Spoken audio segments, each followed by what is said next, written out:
ஏய் எனக்கு ஒரு போட்டோ எடுத்து கொடு, ரெட் கலர் சாரி போட்டு. ஏன் அதை நீயே எடுத்துக்க மாட்டியா? எடுத்து கொடு. போய் தொலை.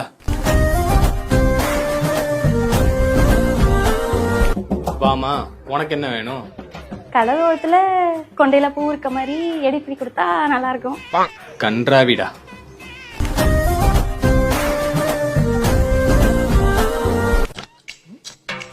ஏய் உனக்கு என்ன மஞ்ச சாரியா? எனக்கு மஞ்ச சாரியெல்லாம் வேணாம். இந்த பக்கம் புத்தின், இந்த பக்கம் நம்ம மோடி, இந்த பக்கம் கிங் ஜாங் உன். யாரு ஜிம்ஜாமா?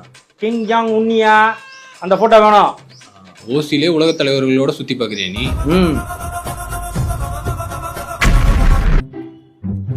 யோ கூகுள், என்ன? நான் ஒரு பிசினஸ் பண்ண போறேன்.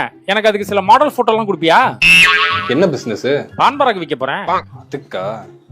அதுக்கு இந்த மூடி புத்தினோட போட்டோ கேட்டுச்சு ஒரு மூதேவி, அந்த போட்டோ தான் கரெக்டா இருக்கும். இந்த ஆள் போட்டோ எடுத்துக்க.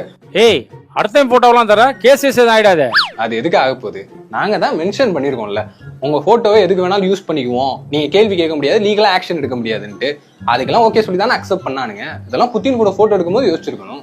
எங்கு வேண்டுமானாலும் செல்லுங்கள், இந்த நாக்கை பிரிய மாட்டீர்கள். சொல்லுங்கள் நாக்கில் கேசரி. சரி அப்படியே இன்னொரு பிசினஸ் இருக்கு, அதுக்கும் கொடுப்பியா? என்னது? ப்ளீச்சிங் போட்டு வைக்க போறேன். அதுக்கு அந்த கடலூர் கவிதைகள்ல கொண்டையில பூ வைக்கிறேன்னு சொன்ன அம்மாவும் அந்த சிவப்பு சரி கேட்ட அம்மாவும் தான் கரெக்டா இருக்கும். இந்த ரெண்டு பிள்ளைங்களை எடுத்துக்க.